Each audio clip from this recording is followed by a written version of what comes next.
السلام علیکم dear viewers, ہمارے انگلش ووکیبلری کورس کا یہ 19th لیکچر ہے جس کے اندر ہم سم انڈیکیٹو ورڈز اور ساؤنڈز کے بارے میں جاننے کی کوشش کریں گے. تو چلیں سٹارٹ کرتے ہیں. سم انڈیکیٹو ورڈز اور ساؤنڈز، تو اردو میں ہم انہیں کہیں گے کچھ اشارتی الفاظ یا آوازیں.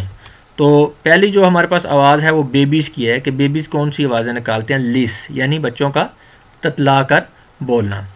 اس سے پہلے کہ ہم آگے بڑھیں، میری آپ سے ریکویسٹ ہے کہ یہ اس وقت آپ کو جو اسکرین پہ نوٹ نظر آ رہا ہے، ویڈیو کو پاز کر کے اس نوٹ کو اچھی طرح سے پڑھ لیں. یہ آپ کے لیے امپورٹنٹ ثابت ہو سکتا ہے.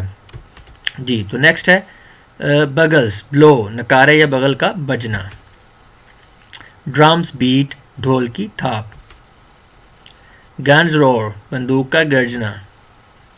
شوز کریک جوتے کے چٹخنے کی آواز.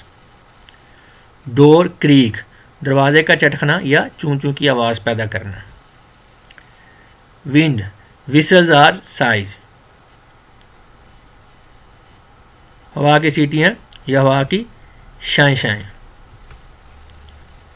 آرمز کلینگ ہتھیاروں کے بجنے کی آواز، ہتھیاروں کی گھنٹی. یہ لکھنے میں ذرا غلط ہو گیا اردو میں، ہتھیاروں کے بچنے لکھا ہوا ہے، یہ بچنے نہیں ہے بجنے. ہتھیاروں کے بجنے کی آواز، ہتھیاروں کی گھنٹی.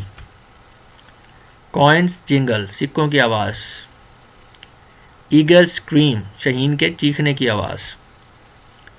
ہوفز کلیٹر ہاں جی، جانوروں کے جو پیر ہوتے ہیں انہیں کھر کہا جاتا ہے، تو جو کھر کی ایک مخصوص آواز ہوتی ہے اسے ہم کلیٹر کہتے ہیں.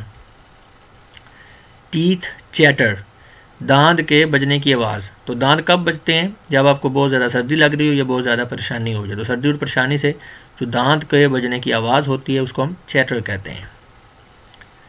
بیل جو ہیں یہ رنگ بھی کرتی ہیں، جنگل بھی کرتے ہیں، ٹنکل بھی کرتے ہیں. تو سب کا جو میننگ ہے وہ یہی بنے گا کہ گھنٹی کے بجنے کی آواز.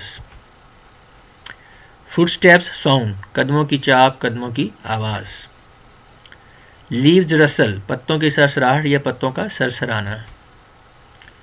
واٹر ریپلس پانی کے ٹپ ٹپانے کی آواز. پانی کی لہر جو پانی کے ٹپکنے کی وجہ سے پیدا ہوتی ہے، ٹپکنے کی وجہ سے پیدا ہوتی ہے. Thank you very much and خدا حافظ.